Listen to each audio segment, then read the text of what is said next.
Baik, selamat pagi, selamat datang di acara webinar kita, The Latest Update of Immigration Policy dan Visa Requirement.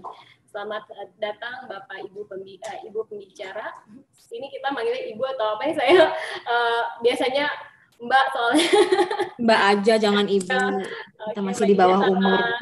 Ya, sama Mbak Soraya sudah hadir di sini bersama kita para hadirin.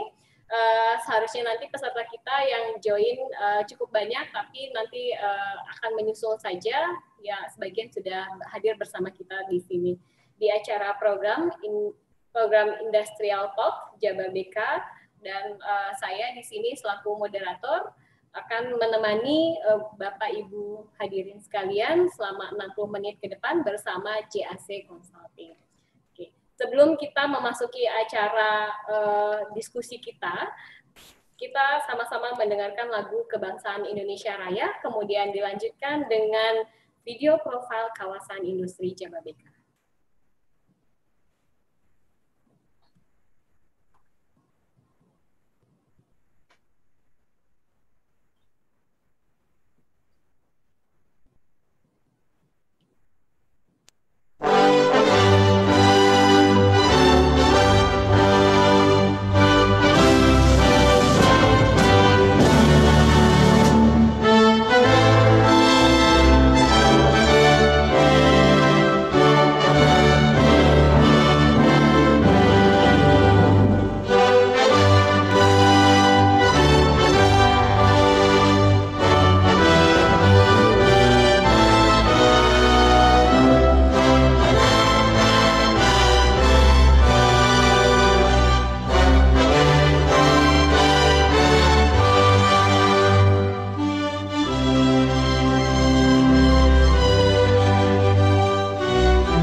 Welcome to the largest modern industrial estate of Southeast Asia, the Jababeka Industrial Estate, Cikarang. Our story begins in 1989 with the massive development of Cikarang, where once nobody could see its potential. Now, after 31 years, Jababeka has succeeded in developing a comprehensive one-stop industrial development solution for all types of enterprises. Today, it has become one of the most important economic zones of Indonesia. Jababeka constitutes a massive 35% of total national export volume, creating employment opportunities for around 700,000 local residents and 10,000 expatriates who live in the city. Jababeka Industrial Estate is trusted by more than 2,000 national and multinational companies from 30 countries around the globe. It is one of the most advanced industrial zones with state-of-the-art facilities and all the essentials that make industrial business possible. It has a very efficient access and transportation infrastructure that includes 4 exit and 4 access tolls, highlighting the transit-oriented development. Jababeka Industrial Estate is equipped with Industry 4.0 facilities and tools. It has fiber optics and telecommunication networks that boost the performance of the whole industrial estate. The licensing and administration process is also made convenient with one-stop digital services like our mobile app, G-Smart. Designed as an environment-friendly industrial area, it has proper waste treatment facilities that help us conserve the environment and water treatment facilities that ensure a reliable and regular clean water supply for industrial needs, helping us avoid the need for exploiting natural water resources. Independent power plants in the Jababeka Industrial Estate guarantee the availability of continuous electricity supply. Jababeka Industrial Estate is proud of building the nation's first dry port, the Cikarang Dry Port, which has all the logistical facilities required for the complex import-export processes. Jababeka Industrial Estate is extremely secure. It has 24-hour security patrols, a fire brigade department and regional police, and army offices located within the premise of the estate. We always strive for both business and individual development. The prestigious President University and Information Communication Technology are the symbols of human development. They add value by providing qualified human resources needed for the industrial world in the Jababeka Industrial Estate. Jababeka Industrial Estate provides an ideal atmosphere and working environment for a modern industrial community that consists of commercial and retail centers, hotel, residential, healthcare facilities, and various sports facilities such as golf, swimming pools, eco parks, etc. All of these facilities ensure the smooth running of business in the Jababeka Industrial Estate, the largest and smartest industrial estate in Southeast Asia.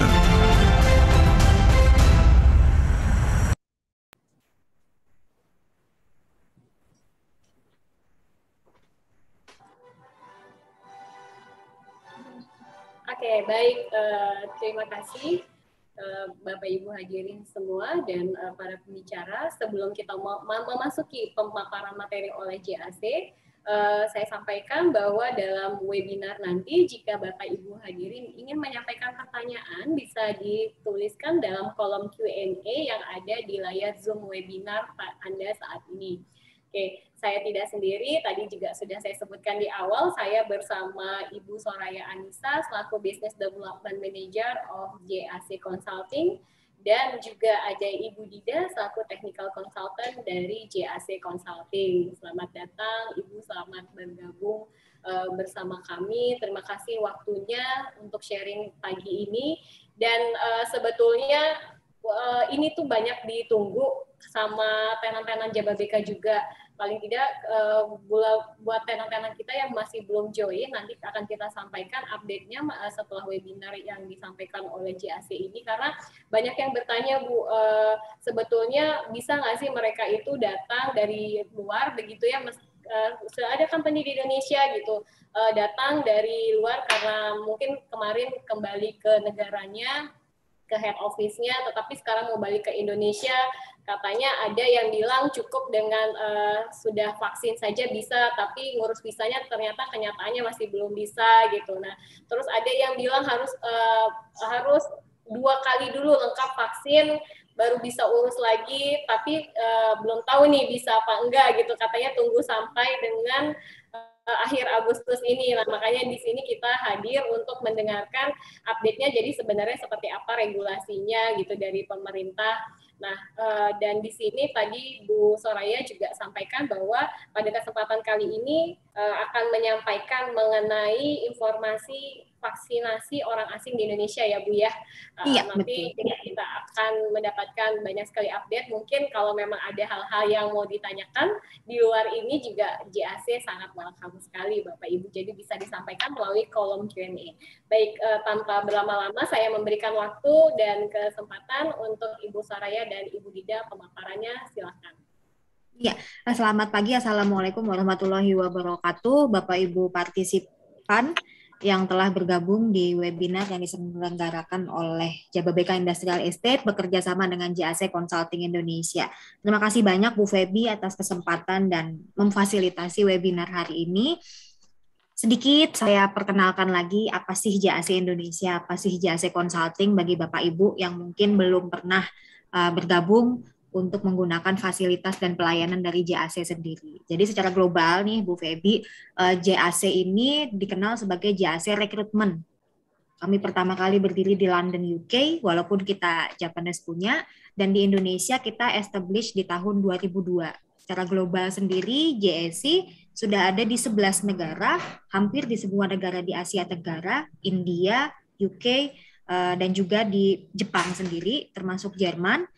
Kita mempunyai 26 perusahaan di seluruh dunia dengan total 1.200 konsultan.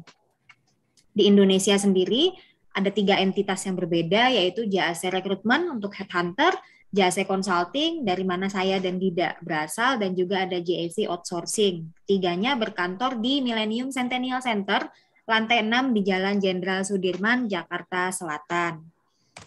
Jadi service yang kita provide sendiri, main core bisnis kami dari JAC Consulting adalah pengurusan izin, baik itu izin perusahaan, maupun juga izin tenaga kerja asing. Kemudian kita juga provide HR consultant service, begitu juga dengan interpreter dan juga dokumen translation berbahasa Indonesia, Inggris, dan Jepang. Konsultan kami sendiri mayoritas adalah trilingual, jadi sangat fasih berbahasa Indonesia tentu saja, bahasa Inggris, dan juga bahasa Jepang. Kemudian karena saya biasanya cuma jualan nih Bu, malah kita marketing, BD juga. Untuk government relation saya handle, tapi untuk technical sendiri, makanya saya ajak Mbak Dida, karena Mbak Dida ini sebagai konsultan yang juga aktif berkoordinasi langsung dengan para investor, dengan para existing client. Mbak Dida sendiri yang execute project-nya.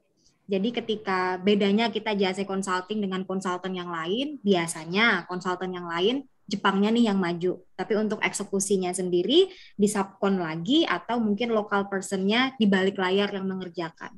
Kalau JAC Consulting, konsultan kami yang maju ke investor ataupun ke HR untuk berkonsultasi masalah visa, dan konsultan ini juga yang akan mengerjakan langsung visanya. Jadi data dan informasi yang disampaikan pemerintah melalui surat edaran ataupun peraturan dengan kebijakannya langsung di lapangan akan kita sampaikan seakurat mungkin. Jadi langsung saja hari ini tema yang akan kita sampaikan di webinar kali ini karena berkaitan dengan visa mana yang masih bisa digunakan untuk masuk ke wilayah Indonesia, kemudian visa mana yang tidak dapat atau masih belum bisa digunakan, apa sih requirement orang asing yang boleh masuk ke Indonesia, dokumennya apa saja. Nah, itu dibatasi oleh 5 kebijakan ini atau 5 peraturan ini. Yang pertama masih mengenai Peraturan Menteri Hukum dan HAM nomor 27 tahun 2021 yang merupakan aturan tertinggi saat ini yang mengatur keluar masuknya orang asing ke wilayah Indonesia. Kemudian ada aturan-aturan turunan, yaitu berupa surat edaran. Ada surat edaran dari Kemenkumham, ada surat edaran dari Direktorat Jenderal Imigrasi, ada juga surat edaran dari Satuan Tugas Penanganan COVID mengenai protokol kesehatan perjalanan internasional dan pengumuman layanan TKA online yang dipublish oleh Kementerian Ketenagakerjaan RI melalui situs websitenya. Jadi biasanya nih Bu Feby, kita kan bahas satu-satu ya.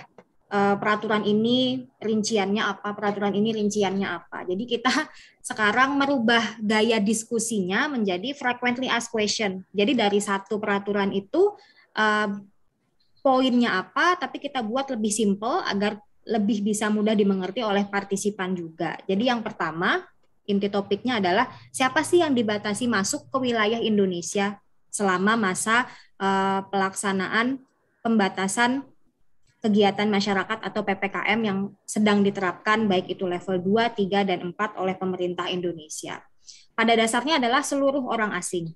Karena untuk WNI masih diperbolehkan keluar masuk ke dalam wilayah Indonesia. Pada dasarnya seluruh orang asing tidak boleh memasuki wilayah Indonesia. Tapi tetap ada pengecualian di mana itu termuat di pasal 2 di Peraturan Menteri Hukum dan HAM nomor 27. Yang pertama adalah pemegang visa diplomatik atau visa dinas. Yang kedua pemegang izin tinggal diplomatik dan izin tinggal dinas. Yang ketiga, pemegang ITAS atau izin tinggal sementara dan juga ITAP, izin tinggal tetap. Yang keempat, orang asing dengan tujuan kemanusiaan, bantuan biasanya dari negara lain. Dan yang kelima, awak alat angkut yang datang dengan alat angkutnya. Di sini saya bold, saya highlight yang nomor 3, pemegang ITAS dan ITAP, karena itu yang relate dengan bisnis kita, yaitu perusahaan yang mempekerjakan orang asing sebagai TKA, tenaga kerja asing. Kalau Bapak Ibu lihat ada berita baru-baru ini yang memberitakan bahwa ada sekitar 34 atau 35 orang dari Tiongkok, orang asing dari Tiongkok masuk ke wilayah Indonesia. Itu kan menggemparkan kita sebagai rakyat karena bukannya masuknya orang asing dibatasi ya dengan adanya Permenkumham. Kok mereka boleh masuk? Padahal kalau kita teliti lagi, mereka adalah pemegang ITAS, Bu Febi. Jadi sebenarnya bagi siapapun orang asing yang telah memiliki ITAS tidak apa-apa, masih diperbolehkan masuk keluar dan masuk wilayah Indonesia selama tentu saja ITAS-nya masih berlaku. Kalau ITAS-nya sudah tidak berlaku atau ITAP-nya sudah tidak berlaku, ya jelas tidak diperbolehkan masuk ke wilayah Indonesia. Nah, kemudian visa apa yang dapat digunakan orang asing yang berada di Indonesia? Jadi sebelumnya saya jelaskan ada 2 jenis visa, Bu, selama masa PPKM ini, selama masa pandemi lebih tepatnya. Yang pertama visa offshore, yaitu visa untuk orang asing yang masih berada di luar wilayah Indonesia. Dan yang kedua adalah visa onshore atau visa untuk orang asing yang telah berada di dalam wilayah Indonesia. Nah, selama diberlakukannya Peraturan Menteri Hukum dan HAM nomor 27, maka untuk pemberian visa offshore sendiri masih ditutup. Jadi bagi orang asing yang masih berada di luar wilayah Indonesia, dia bukan pemegang ITAS dan ITAP dan membutuhkan visa baru untuk masuk ke wilayah Indonesia, itu masih belum bisa dimohonkan. Sistem imigrasi masih ditutup untuk permohonan visa offshore itu sendiri. Nah, tapi bagi mereka yang telah berada di wilayah Indonesia, baik itu pemegang ITAS ataupun pemegang izin tinggal kunjungan, maka mereka masih dapat diperbolehkan memohonkan visa lain, yaitu yang pertama visa kunjungan dengan indeks 211A dan 211B, dan yang kedua adalah visa tinggal terbatas, yang nantinya apabila sudah terbit dan digunakan akan berubah statusnya menjadi izin tinggal terbatas atau izin tinggal tetap, ITAS atau ITAP, dengan indeks 312 untuk bekerja, 313 dan 314 untuk investor atau penanam modal, dan indeks 317 yaitu untuk penyatuan keluarga. Lanjut, kembali lagi, apakah visa offshore dapat diajukan? Tidak. Dan kapan visa offshore dapat diajukan? Nanti ketika Peraturan Menteri Hukum dan HAM nomor 27 dicabut atau dinyatakan tidak berlaku. Di lapangan sendiri nih Bu Febi, walaupun Permenkumham nomor 27 ini belum dicabut, tapi di lapangan karena konsultan kita sering banget ngecek sistem imigrasi sendiri, kemarin sore ya Dida ya, atau 2 hari yang lalu, sore itu di atas jam 2, kalau nggak salah, sistemnya tiba-tiba terbuka untuk visa offshore. Tapi begitu kita coba, kita submit, ditolak karena dinyatakan masih mengacu ke Permenkumham nomor 27. Jadi mungkin ada trial dari pihak imigrasi untuk membuka permohonan visa offshore, atau mungkin ada wacana oleh pihak imigrasi untuk pada akhirnya Permenkumham nomor 27 ini dicabut. Karena kalau kita lihat kan memang lonjakan COVID walaupun masih tinggi, tapi kan sudah mulai melandai.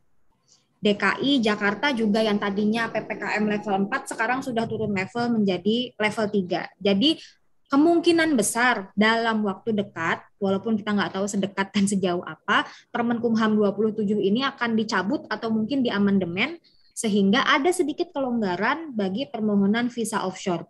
Sehingga orang asing yang berada di luar wilayah Indonesia dan belum mempunyai visa, akan pada akhirnya bisa memperoleh visa offshore ini tadi. Mau itu visa kunjungan ataupun visa tinggal terbatas.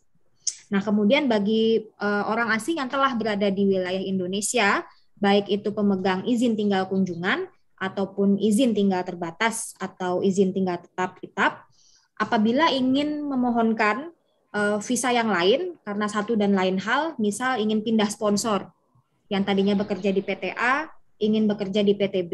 Nah, selama orang asing ini masih berada di wilayah Indonesia atau dia berada di luar negeri, tapi ITAS di PT yang sebelumnya masih berlaku, maka dia masih bisa memohonkan visa tinggal terbatas dengan indeks 312 yang baru.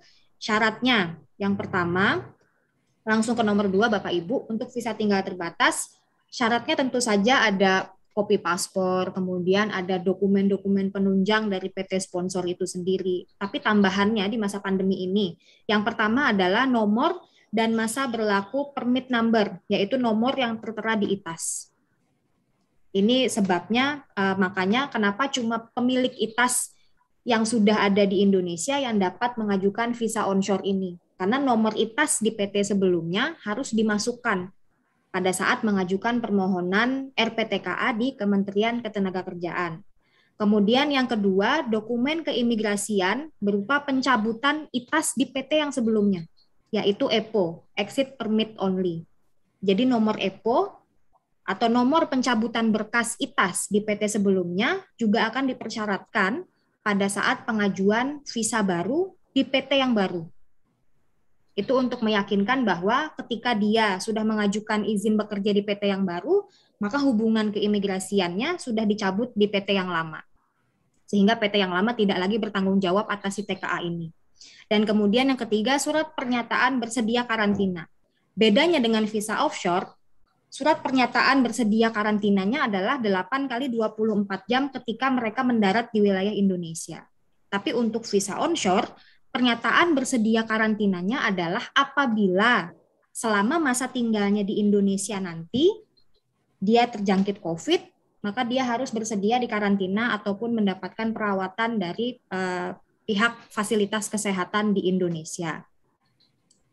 Dan ini tertera di Surat Edaran Menteri Hukum dan HAM tertanggal 5 Juli dan juga pengumuman Kementerian Ketenagakerjaan tertanggal 16 Juli 2021.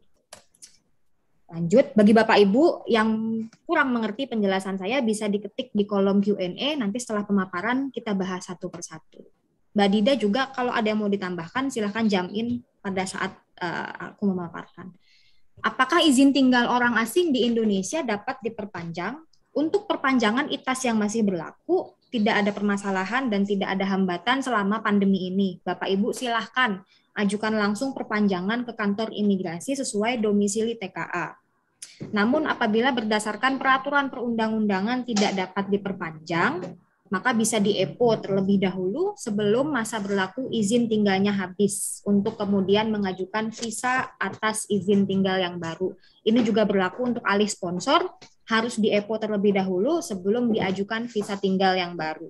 Nah, tapi ada sedikit special case untuk TKA yang berdomisili di Bekasi. Jadi sudah mungkin 2 bulan ini prakteknya di imigrasi Bekasi itu proses biometrik tidak dapat dilakukan. Proses biometrik itu adalah pengambilan fingerprints dan juga foto bagi TKA yang ingin melakukan proses perpanjangan. Jadi di kantor imigrasi Bekasi sendiri mereka masih menerima submit dokumen. Ketika ada perusahaan sponsor yang ingin memperpanjang ITAS TKA-nya, untuk submit dokumen bisa dilakukan secara normal, tapi sedikit ada hambatan di proses biometriknya.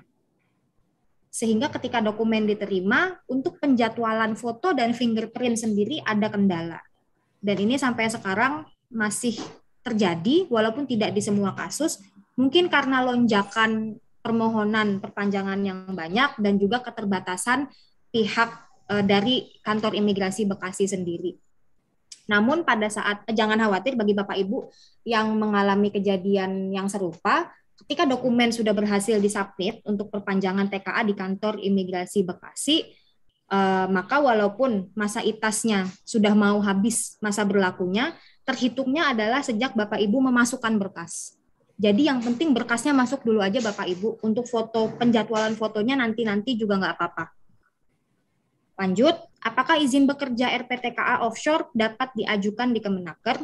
Nah, jadi ketika suatu perusahaan ingin mengajukan visa bekerja atau izin tinggal terbatas untuk TKA-nya yang bekerja di perusahaan tersebut, maka langkah awalnya bukanlah pengajuan visa. Mungkin Bapak Ibu lebih familiar dalam prakteknya dibanding saya. Tapi langkah pertamanya adalah pengajuan RPTKA atau Rencana Penggunaan Tenaga Kerja Asing di Kementerian Ketenagakerjaan Indonesia. Dan ini bisa disubmit melalui sistem online di TKA online itu sendiri, yang nanti RPTKA ini merupakan izin bekerja yang harus dimiliki oleh sebuah perusahaan sponsor yang mempekerjakan TKA. Di Indonesia ini unik Bu Febi. Jadi untuk izin bekerja TKA dan juga izin tinggal itu dipisah. Jadi kalau untuk izin bekerja, nama dokumennya adalah RPTKA dan juga notifikasi IMTA. Dua dokumen ini belongs to the company atau harus dimiliki oleh perusahaan yang mempekerjakan TKA. Tapi ketika nanti elektronik visa terbit dan juga ITAS-nya terbit, maka itu kewenangannya berpindah ke ranah Dirjen Imigrasi. Karena visa dan ITAS merupakan izin tinggal TKA di Indonesia. Jadi izin bekerjanya adalah RPTKA dan IMTA, dan izin tinggalnya adalah ITAS itu sendiri. Karena untuk permohonan visa offshore 312 itu masih ditutup, maka begitu pula dengan pendaftaran atau permohonan RPTKA-nya di Kementerian Ketenagakerjaan. Sejak 21 Juli hingga hari ini, dan selama Permenkumham nomor 27 belum dicabut, maka untuk pengajuan RPTKA sendiri tidak dapat diajukan di Kemenaker. Lanjut. Bagaimana dengan e-visa atau Electronic Visa Offshore yang telah terbit?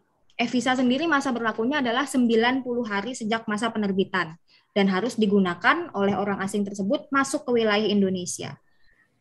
Karena sekarang border masih ditutup, Permenkumham nomor 27 masih diberlakukan, maka bagi e-visa yang telah terbit dan habis masa berlakunya 90 hari, maka dinyatakan expired.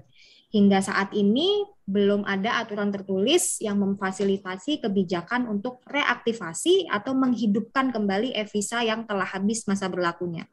Jadi bagi Bapak Ibu yang e-visa TKA-nya sudah terbit, namun karena masih ditutup border bagi mereka menggunakan visa tersebut masuk ke wilayah Indonesia, jalan satu-satunya adalah bersabar, menunggu Permenkumham nomor 27 dicabut, kemudian diulang lagi prosesnya dari awal dari RPTKA. Kemudian apakah perpanjangan ITAS atau ITAP dapat dilakukan apabila TKA berada di luar negeri?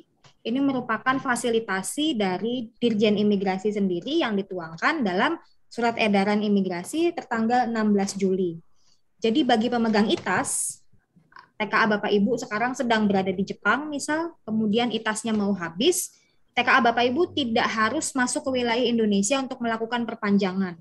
Karena perpanjangan ini dapat dilakukan secara online. Langsung ke mana ya Dida ininya? Website untuk perpanjangan online. Aku udah lupa. Masih di mute? Oh iya, bisa ke imigrasi visa ITAS. Bentar ya. Nanti Dida klik aja di ini ya, di kolom chat. Jadi bagi Bapak Ibu yang TKA-nya masih berada di luar wilayah Indonesia, namun ITAS-nya sudah habis dan belum memungkinkan bagi TKA Bapak Ibu kembali lagi ke Indonesia, misal karena belum divaksin atau sebab yang lainnya, tidak usah khawatir karena perpanjangan bisa dilakukan secara remote atau online. Namun pada saat nanti TKA Bapak Ibu sudah kembali ke wilayah Indonesia, harus dilakukan pelaporan ke kantor imigrasi dalam jangka waktu paling lambat 30 hari setelah kedatangan TKA tersebut. Dan pada saat proses perpanjangan dilakukan, TKA Bapak Ibu tidak boleh masuk ke wilayah Indonesia. Jadi pastikan terlebih dahulu proses perpanjangannya sudah berhasil secara lengkap. Ketika nanti sudah ada ITAS baru dengan jangka waktu yang sudah diperpanjang, maka barulah nanti TKA Ibu boleh masuk. Kemudian lanjut, apakah TKA tersebut tetap wajib kembali masuk ke Indonesia setelah penjamin mengajukan perpanjangan? Tidak perlu karena proses pengambilan biometrik tidak diperlukan. Nah, jadi pada umumnya nih Bu Febi, sebelum pandemi, proses perpanjangan ITAS itu TKA-nya harus datang ke kantor imigrasi untuk fingerprints, kemudian untuk pengambilan foto ulang, dan juga ada wawancara singkat oleh pihak imigrasi. Tapi dikarenakan pandemi dan TKA masih berada di luar negeri, maka proses yang tadinya mewajibkan si TKA harus datang ke kantor imigrasi menjadi tidak wajib lagi. Dan ini tertuang dengan jelas di Surat Edaran Imigrasi tertanggal 16 Juli. Lanjut. Layanan imigrasi apa yang masih tersedia untuk TKA yang berada di luar negeri? Yang pertama yaitu tadi perpanjangan ITAS dan ITAP secara remote dan bisa diajukan online ke situs imigrasi, pelaporan ITAP dan juga perpanjangan multiple re-entry permit. Yang nomor 4 ini adalah khusus untuk kasus ITAP atau izin tinggal tetap, masih bisa dilakukan secara online. Kemudian lanjut, apa syarat bagi WNA yang tergolong dapat masuk ke wilayah Indonesia? Nah, jadi untuk 5 golongan orang asing yang boleh masuk ke wilayah Indonesia yang di slide saya yang pertama tadi, yaitu pemegang visa diplomatik, visa dinas, alat angkut, dan termasuk TKA yang telah mempunyai ITAS dan ITAP. Gimana nih kalau mau masuk ke Indonesia?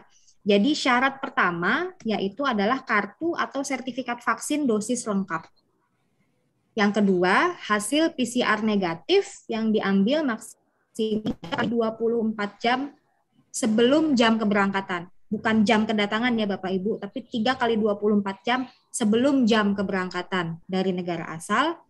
Nah, nanti setelah masuk ke wilayah Indonesia akan dilakukan PCR ulang di bandara kedatangan oleh petugas kesehatan. Namun pada praktiknya PCR ulang ini dilakukannya di akomodasi karantina.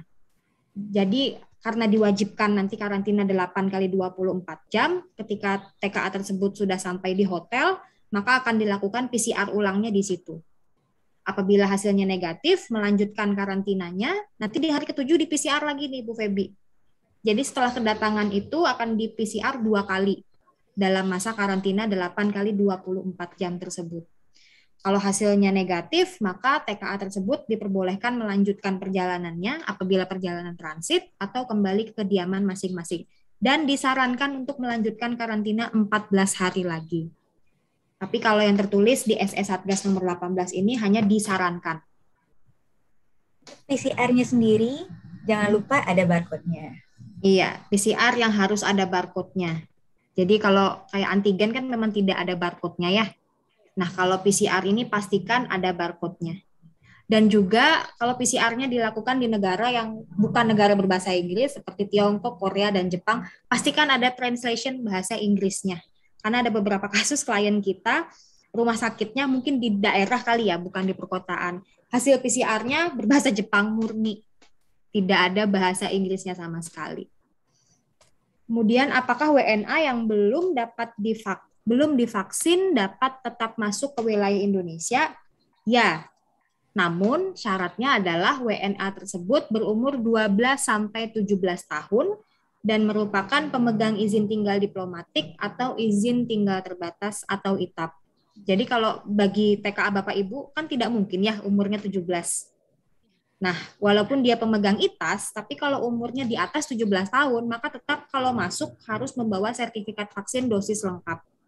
Jadi ini hanya berlaku bagi pemegang ITAS atau ITAP dengan indeks 317, yang merupakan penyatuan keluarga atau anggota keluarga dari pemilik ITAS, ataupun pemilik izin tinggal diplomatik. Nah, di sini nih ada sedikit kerancuan, kalau Bapak Ibu cek Instagramnya Dirjen Imigrasi, kemarin ya Didaya, dia bikin story Dirjen Imigrasi ini. Story-nya itu highlight-nya bahwa bagi WNA yang belum divaksin dapat masuk ke wilayah Indonesia. Saya sendiri terkejut, loh kok imigrasi bisa seprematur itu menginformasikan sesuatu. Karena kalau dilihat lagi sumber hukumnya, hanya mereka pemegang ITAS di bawah 17 tahun.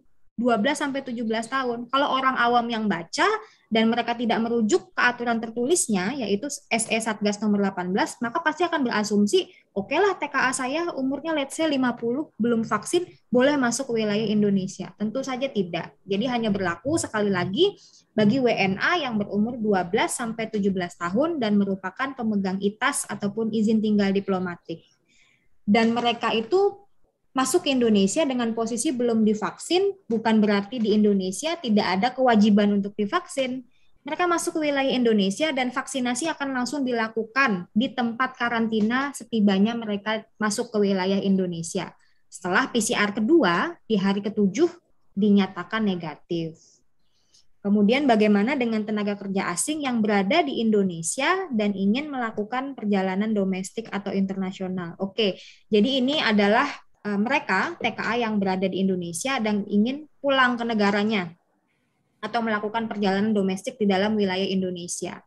Jadi kalau kita lihat di Inmendagri, Instruksi Menteri Dalam Negeri nomor 35, maaf ini belum diupdate, nomor 35 yang kemarin baru terbit, maka bagi pelaku perjalanan domestik akan ada aturannya sendiri ikut di aturan Inmendagri itu. Tapi bagi TKA yang ingin pulang ke negaranya tidak wajib menunjukkan kartu vaksin. Karena biasanya tujuan mereka pulang ke negara asal adalah untuk melakukan vaksinasi. Pihak Kementerian Luar Negeri juga melalui surat edarannya menegaskan hal tersebut bahwa bagi TKA yang ingin pulang ke negara asal tidak diwajibkan sertifikat vaksin. Lanjut, siapa saja yang dikecualikan dari kewajiban menunjukkan bukti vaksin sebagai syarat masuk ke Indonesia? Yang pertama adalah WNA pemegang visa diplomatik, dinas, dan WNA yang masuk dalam Travel Corridor Arrangement. Dan yang kedua, WNA atau WNI di bawah 18 tahun. Untuk WNA tadi syaratnya sama seperti pasal sebelumnya, yaitu pemegang ITAS, pemegang izin tinggal diplomatik, dan berusia 12-17 tahun. Kemudian WNA atau WNI dengan komorbid atau kondisi kesehatan khusus atau penyakit bawaan di SE Satgas nomor 18 ini, maka persyaratan sertifikat vaksinnya bisa diganti dengan surat keterangan dokter namun dari rumah sakit daerah di negara asal. Kalau Bapak Ibu baca lebih rinci, maka ada requirement bahwa surat dokter tersebut hanya boleh diterbitkan dari rumah sakit daerah atau rumah sakit nasional negara asal. Yang menyatakan bahwa si WNA atau WNI tersebut memang secara medikal memiliki kondisi kesehatan khusus sehingga tidak dapat divaksinasi. Siapa saja yang dikecualikan dari kewajiban karantina 8 kali 24 jam sejak kedatangan. Jadi aturan sebelumnya nih Bu Febi, karantina cuma 5 kali 24 jam, cuma 5 hari. Tapi di aturan yang baru, di surat edaran Satgas nomor 18 ini, karantina menjadi 8 kali 24 jam atau 8 hari. Yang dikecualikan dari kewajiban karantina ini, yang pertama adalah lagi pemegang visa diplomatik dan dinas dan juga WNA yang termasuk ke dalam Travel Corridor Arrangement. TCA atau Travel Corridor Arrangement ini adalah perjanjian bilateral antara pemerintah Indonesia dengan 4 negara terpilih, yaitu Singapura, UAE, Korea Selatan, satunya lagi apa? Tiongkok, ya Didayah? Iya benar, Tiongkok. Dan ada rekomendasi khusus baik itu dari pihak KBRI maupun dari pihak kedutaan negara tersebut di Indonesia untuk yang TCA. Tapi kita lihat prakteknya di imigrasi, ketika kita memohonkan visa untuk TCA, itu pun sistemnya masih ditutup. Jadi kita pun belum cukup pengetahuan untuk yang TCA ini apakah disponsori oleh pemerintah ataukah disponsori oleh pemerintah negara asal dari 4 negara tadi. Tapi kalau untuk perusahaan swasta dan apabila purpose-nya di Indonesia adalah bekerja di perusahaan swasta tadi, maka bisa dibilang tidak dapat digolongkan ke dalam visa yang diperoleh dari Travel Corridor Arrangement tadi. Kemudian yang dikecualikan dari kewajiban karantina 8 kali 24 jam adalah kepala perwakilan negara asing. Negara asing ya Bapak Ibu, bukan kepala kantor perwakilan negara asing di Indonesia atau KPPA. Karena kan ada kantor perwakilan perusahaan asing maksud saya. Ada KPPA, KP3A, BUJKA, itu beda dari ini. Karena ini adalah kepala perwakilan negara asing, ambasador atau diplomat. Dan mereka juga tidak dikecualikan dari karantina serta-merta, mereka tetap diwajibkan karantina namun dapat dilakukan di kediaman masing-masing. Kemudian apakah TKA dapat divaksin di wilayah Indonesia? Ya, bisa. Vaksinasi TKA dapat dilakukan di fasilitas kesehatan yang terdaftar di aplikasi Jaki atau websitenya di vaksinasi-corona.jakarta.go.id. Sudah ada beberapa TKA yang kita bantu fasilitasi untuk pendaftaran vaksin ini sendiri untuk klien kami. Walaupun ini adalah aplikasi yang di-develop dan dioperasikan oleh pemerintah daerah DKI Jakarta, tapi tidak menutupi, ini pun digunakan untuk memfasilitasi vaksinasi bagi mereka yang tidak ber-KTP Jakarta seperti saya, dan juga bagi warga negara asing. Dengan syarat yang pertama, warga negara asing ini sudah memiliki ITAS atau merupakan pemegang ITAS dan ITAP. Karena ketika dibuka di situs tersebut atau di aplikasi Jaki, maka untuk pendaftarannya yang harus dimasukkan adalah nomor NIK, nomor induk kependudukan si TKA ini yang tertera di SKTT atau surat keterangan tempat tinggal. Siapa yang dapat memperoleh SKTT adalah mereka pemegang ITAS. Itulah mengapa di surat keputusan Kementerian Kesehatan tahun 2021 ditulis bahwa WNA yang dapat melakukan vaksin di wilayah Indonesia adalah mereka yang memiliki izin tinggal terbatas atau izin tinggal tetap. Karena biasanya setelah ITAS atau ITAP terbit, maka akan dilanjutkan untuk memohonkan izin tinggal daerah atau izin tinggal lokal selanjutnya berupa surat keterangan tempat tinggal atau SKTT. SKTT ini sendiri diterbitkan oleh Dinas Kependudukan Catatan dan Sipil atau Disduk Capil di masing-masing domisili TKA. Dan NIK yang tertera di SKTT tersebut sama dengan NIK yang tertera di KTP kita Bapak Ibu yang merupakan 16 digit dan merupakan nomor induk dari identitas kependudukan kita. Tinggal masukkan NIK-nya si TKA tadi di aplikasi Jaki ataupun yang di website yang tadi kita share di vaksinasi corona, maka nanti ketika kita sudah login menggunakan NIK tersebut akan tertera beberapa fasilitas kesehatan atau Vaskes di wilayah DKI Jakarta yang memfasilitasi vaksinasi untuk orang asing itu sendiri. Kemarin kita dapat info dari klien bahwa ketika dia menggunakan aplikasi Jaki dan juga masuk ke website vaksinasi COVID tadi, dia bilang bahwa Vaskesnya udah penuh, Bu Febi. Vaskes penuh dan vaksin tidak tersedia. Nah, jadi selain melakukan pendaftaran melalui website dan juga aplikasi, Bapak Ibu juga bisa melakukan pendaftaran manual.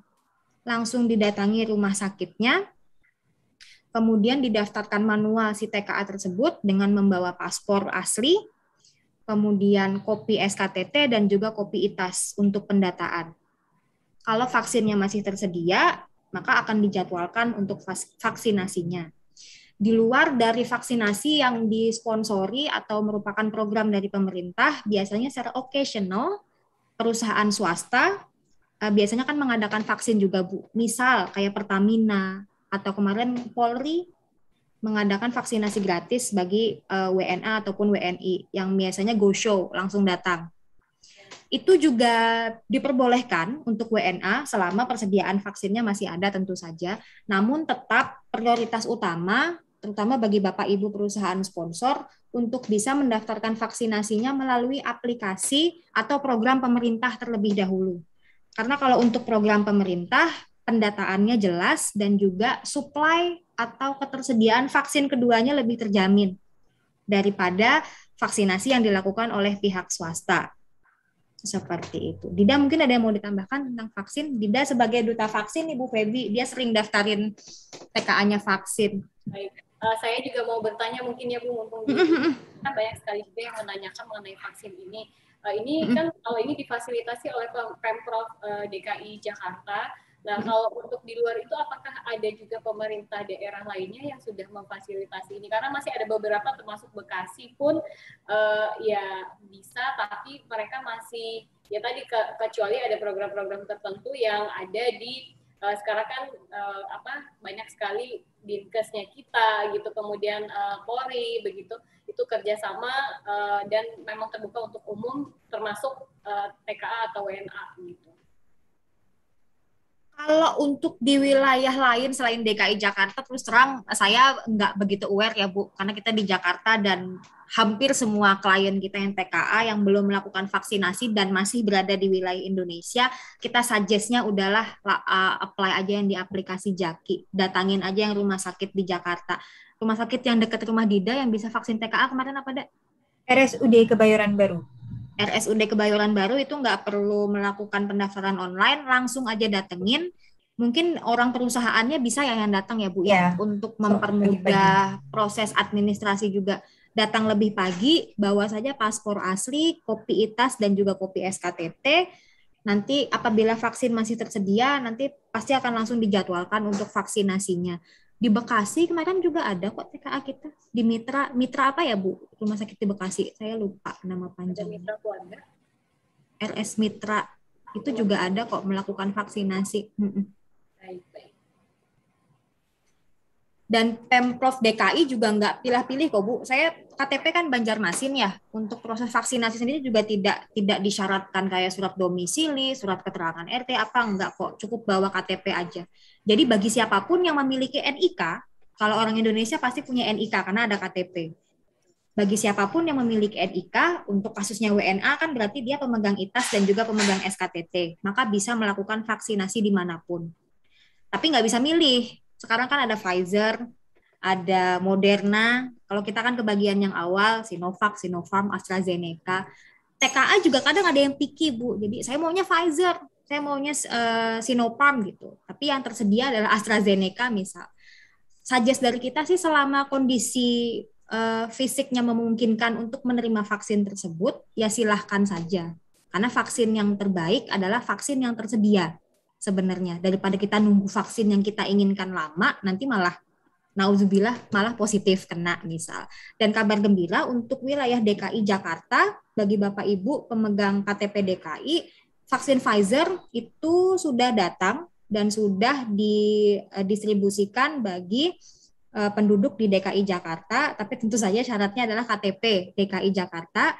Dan vaksin Pfizer ini available bagi mereka yang memiliki kondisi imunokompromis atau penyakit komorbid atau penyakit bawaan yang berat selama membawa surat rekomendasi dari dokter atas penyakit tersebut, maka bisa dilakukan vaksinasi Pfizer. Dan ini tersedia di 16 lokasi penyuntikan. Dida mungkin bisa di-share ininya aja, flyernya aja. Atau Bapak Ibu yang punya KTP DKI dan belum divaksin, kesempatan bagus ini. Saya kalau bisa milih juga Pfizer. Rezeki saya AstraZeneca dapatnya. Tapi nggak apa-apa lah selama bisa dilakukan vaksinasi, alhamdulillah. 6 bulan lagi bisa nanti, Bu. Nah, kemudian ini kita rangkum dari surat edaran Satgas Covid nomor 18 yang tanggal 11 Agustus kemarin. Bagi mereka pelaku perjalanan internasional mau WNA atau WNI, tapi ini saya fokuskan di diagram ini adalah WNA. Apa sih syaratnya?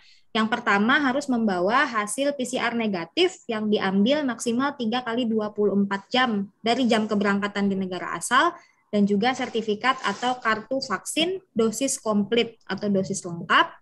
Kemudian masuk ke wilayah Indonesia, maka PCR kedua atau PCR pertama yang diambil di Indonesia akan dilakukan oleh petugas kesehatan pada saat TKA tersebut sudah berada di akomodasi karantina. Apabila hasilnya positif akan dilarikan ke rumah sakit, apabila hasilnya negatif akan melanjutkan karantinanya 8 kali 24 jam atau 8 hari, dan di hari ke-7 akan diambil PCR kembali. Apabila hasilnya positif, dilarikan ke rumah sakit, dan apabila hasilnya negatif, disarankan melanjutkan self-quarantine atau karantina mandiri selama 14 hari ke depan. Yang unik di surat edaran yang baru ini adalah, kalau sebelumnya WNA dinyatakan positif COVID, maka tanggungan biaya pengobatan dan perawatan akan dibebankan kepada WNA tersebut.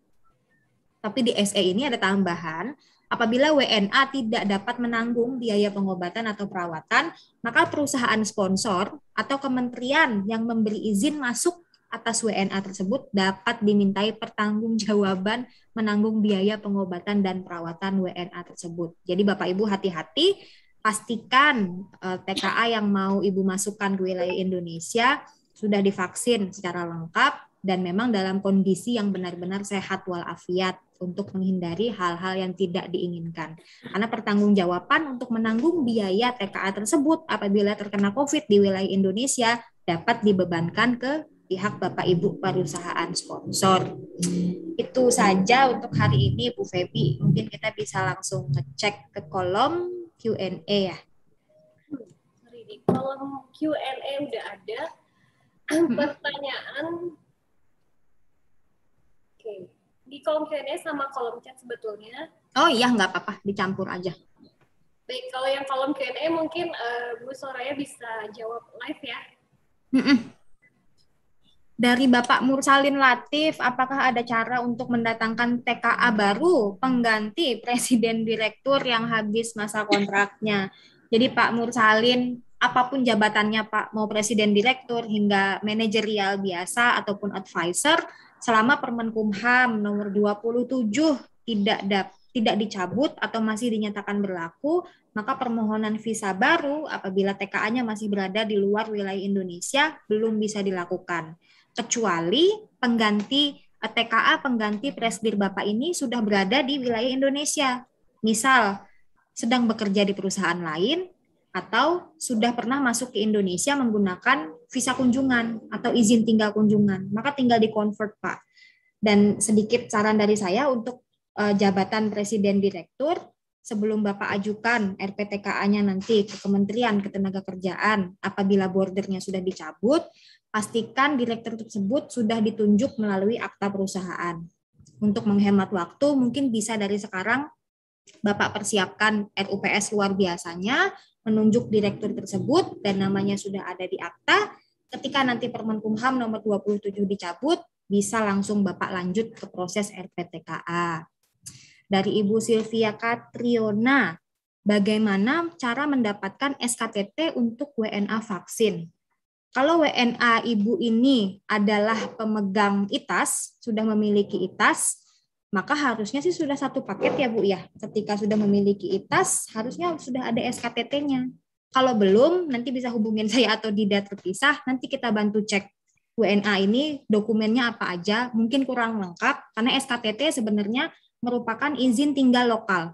Izin tinggal utama adalah ITAS, izin tinggal lokal lanjutannya itu ada SKTT, ada juga namanya STM, surat tanda melapor dari pihak kepolisian, dan juga ada namanya laporan keberadaan orang asing atau LKOA yang diterbitkan oleh pemerintah daerah di mana si TKA tersebut berdomisili. Masih dari Pak Mursalin, lanjutan yang tadi. Apakah bisa menggunakan surat dukungan dari BKPM atau lainnya? BKPM per 21 Juli kemarin sudah menyatakan tidak akan menerbitkan atau menerima permohonan surat rekomendasi untuk memasukkan TKA. Kalau tahun lalu memang BKPM memfasilitasi itu. Begitu juga dengan Kementerian Perindustrian bagi perusahaan yang berada di dalam wilayah OVNI atau objek vital nasional Indonesia, maka akan diberikan surat rekomendasi untuk diperbolehkan TKA-nya masuk ke wilayah Indonesia. Tapi sejak Permenkumham nomor 27 ini ditetapkan, sampai sekarang belum ada kementerian yang menyatakan, oke, kalau mau TKA-nya masuk, minta surat rekomendasi dari kita. Jadi baik BKPM ataupun kementerian lainnya tidak memfasilitasi lagi surat dukungan ini, Pak Mursalin. Dari kolom chat ya. Nah, ini Dida tadi udah nge-share info vaksin Pfizer. Untuk link perpanjangan remote tadi bisa dilakukan di izin tinggal strip online.imigrasi.go.id dari Ibu atau Bapak Martini ini ya. Apakah TKA pemegang ITAS 6 bulan dapat di-extend onshore ke 12 bulan? Nah, jadi untuk ITAS sendiri ada dua macam, ITAS jangka pendek 1-6 bulan dan ITAS jangka panjang 7-12 bulan. Untuk ITAS 7-12 bulan extendable atau bisa diperpanjang, tapi untuk ITAS 1-6 bulan tidak bisa diperpanjang. Jadi nanti ketika ITAS 6 bulannya ini habis, kalau TKA-nya masih berada di wilayah Indonesia, langsung saja Bu di-apply untuk ITAS yang 12 bulan. RPTKA-nya dibikin jadi 12 bulan. Nanti secara terpisah bisa hubungin saya atau Dida untuk proses convert dari yang jangka pendek ke jangka panjang. Tidak perlu di EPO ya Dida ya, kalau dari 6 dan 12 bulan untuk onshore. Tapi untuk beberapa case, bagian penakannya masih membutuhkan EPO. Jadi mereka pada saat pengajuan notif IMTA. Ya, benar. Bagusnya di EPO nggak sih? Bagusnya di EPO ya, tetap di EPO. Oke, Bu. Jadi sebelum masa tinggal yang 6 bulan ini habis masa berlakunya, di EPO saja dulu. Dalam jangka waktu 7 hari setelah dilakukan EPO, pastikan dia sudah mendapatkan visa yang baru, yang 12 bulan. Itu biasanya kita set up timingnya, jadi kayak EPO-nya harus selesai dalam jangka waktu 1 hari, kemudian dalam jangka waktu 7 hari, RPTKA, notif, dan visa yang 12 bulan sudah harus terbit. Dida bisa diketikkan email sama nomor telepon, siapa tahu Ibu atau Bapak Martini nanti bisa lebih lanjut konsultasi teknisnya.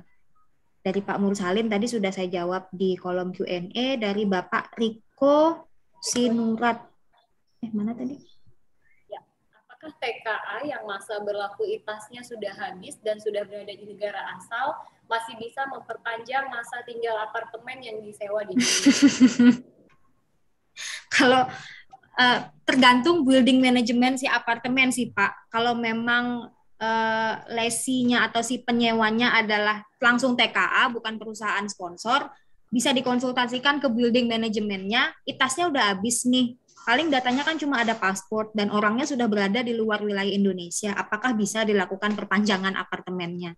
Tapi kalau dari sisi ITAS-nya, yang mana merupakan kapasitas saya untuk menjawab, kalau ITAS sudah habis dan TKA sudah kembali ke negara asal, maka tidak bisa dilakukan perpanjangan, harus di-apply ulang lagi dari awal.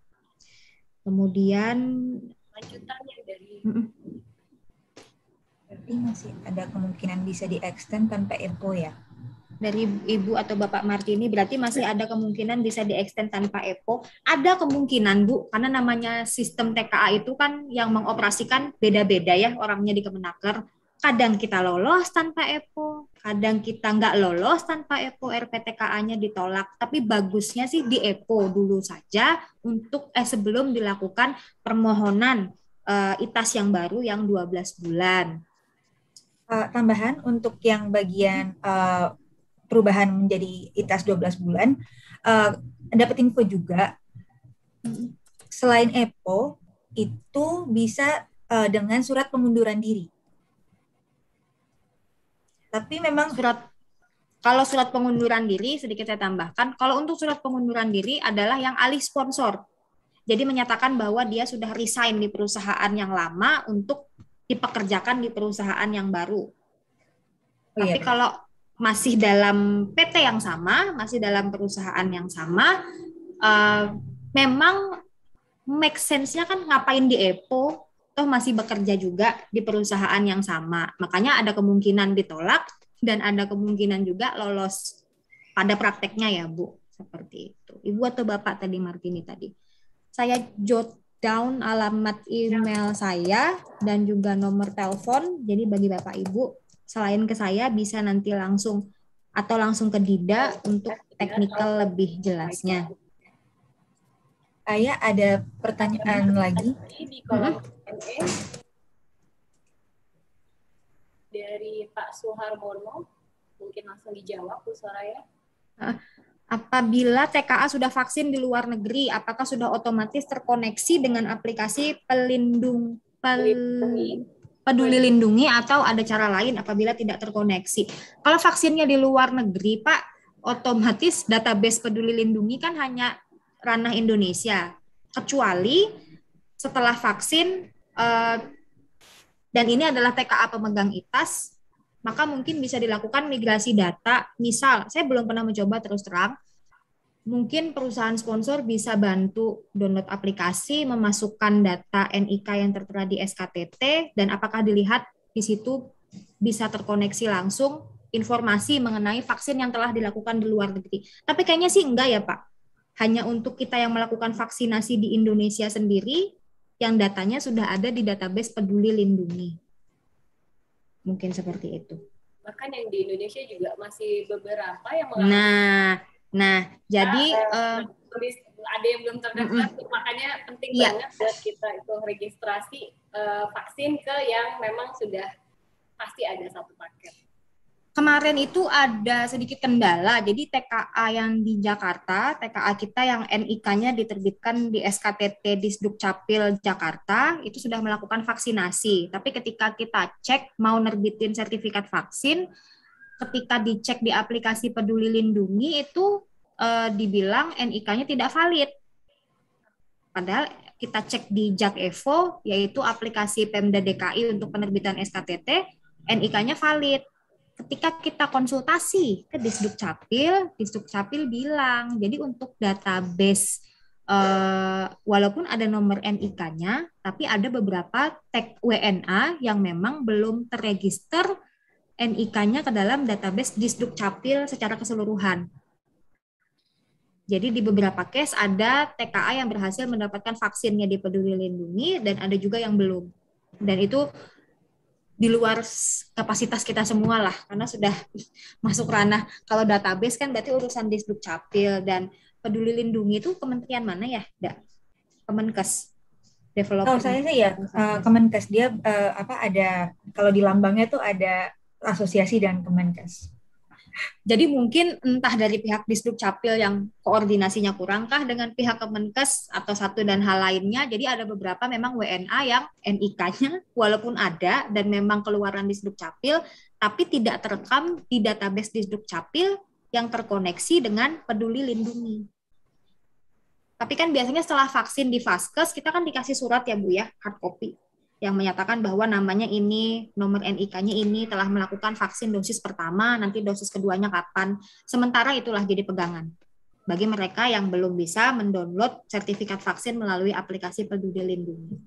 Yang penting itu poin utamanya bukan sertifikat, bukan juga aplikasi Peduli Lindungi, tapi dirinya sendiri sudah dilakukan vaksin untuk mencegah penyebaran COVID lebih jauh lagi. Itu saja.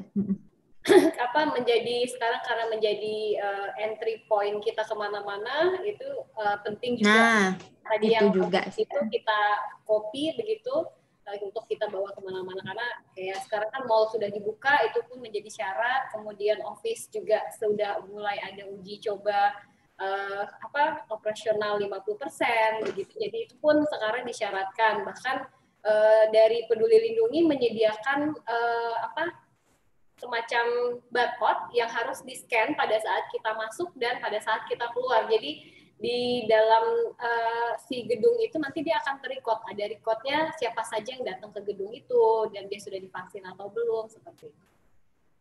Tambahan juga Bu, di instruksi Menteri Dalam Negeri yang nomor 35 yang baru terbit kemarin, yang untuk protokol pelaksanaan PPKM level 4, 3, dan 2, di situ juga ditambahkan bagi mereka yang bekerja di sektor kritikal, hanya ada beberapa sektor, saya lupa lebih pastinya, kayak energi, logistik, dan sejenisnya, itu memang disyaratkan bagi mereka yang melakukan kegiatan bekerja di kantor langsung atau WFO, memang dipersyaratkan mendownload aplikasi Peduli Lindungi untuk screening tiap dia mau pergi ataupun pulang kantor. Dan itu memang merupakan klausul tambahan yang dijelaskan secara tertulis di Inmendagri tersebut.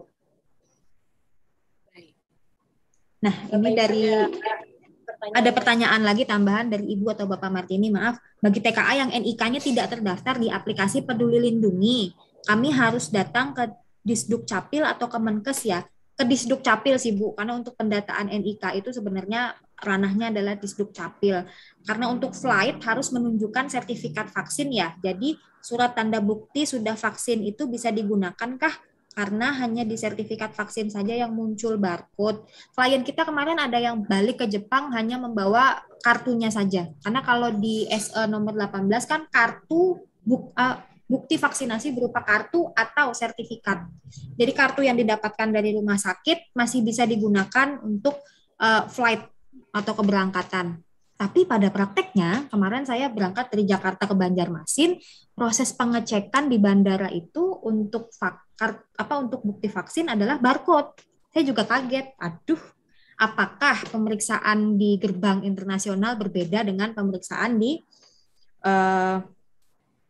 gerbang penerbangan domestik itu sendiri? Karena saya tadinya berangkat ke bandara cuma bawa kartu yang dari rumah sakit, karena jujur saya males download aplikasi Peduli Lindungi.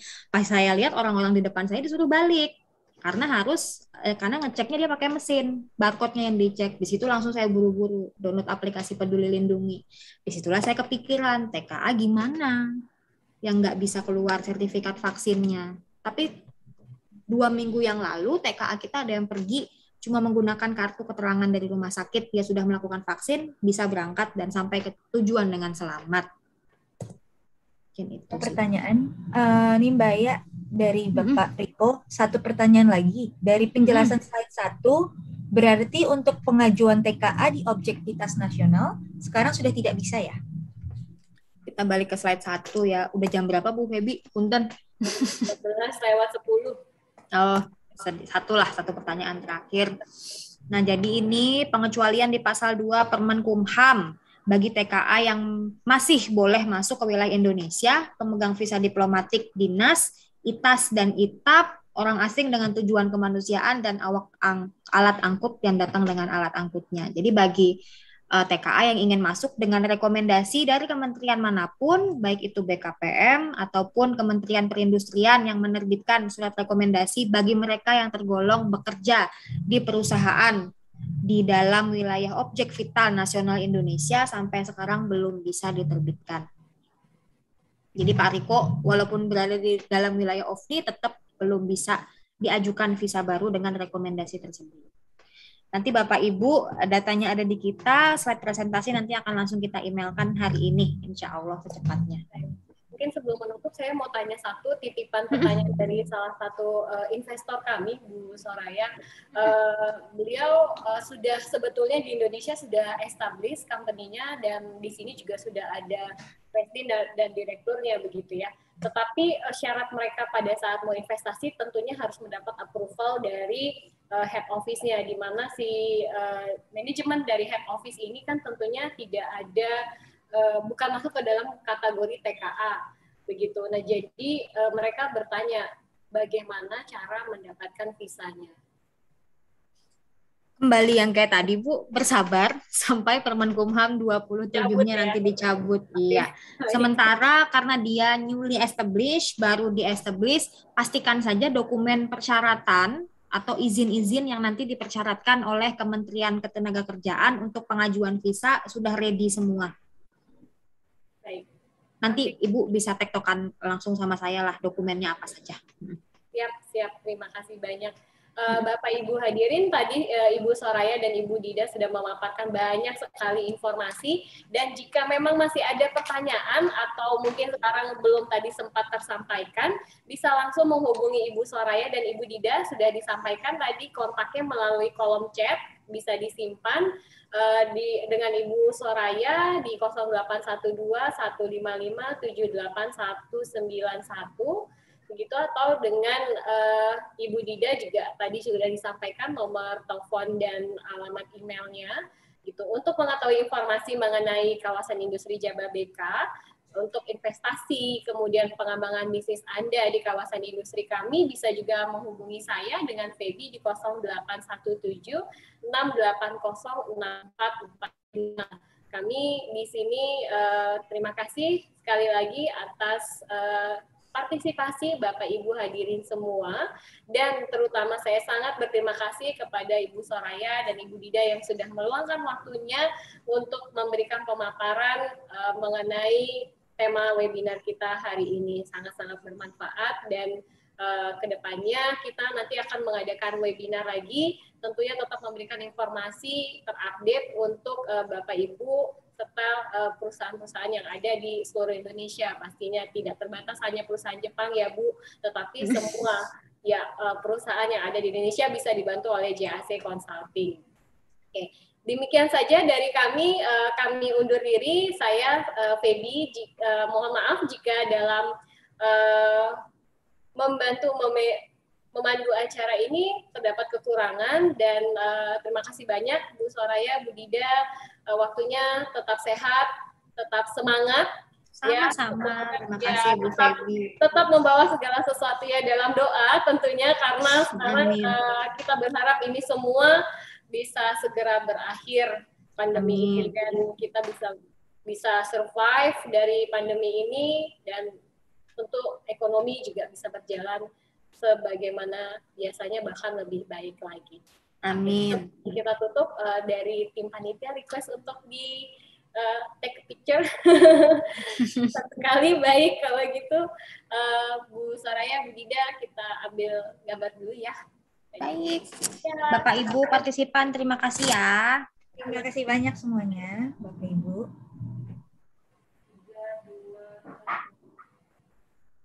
Oke, baik. Terima kasih Bapak Ibu semua. Bapak Ibu, sama-sama. Terima kasih. Ya, nanti akan dikirimkan informasi yang tadi dipaparkan melalui email Bapak Ibu sekalian langsung dari JAC Consulting. Saya Feby, undur diri. Terima kasih. Selamat siang. Wabillahi taufiq wal hidayah. Wassalamualaikum warahmatullahi wabarakatuh. Waalaikumsalam. Thank you Bu Febi ya. Thank you. Izin live ya. Iya, Terima iya. kasih. Ya, sehat Izin selalu. live.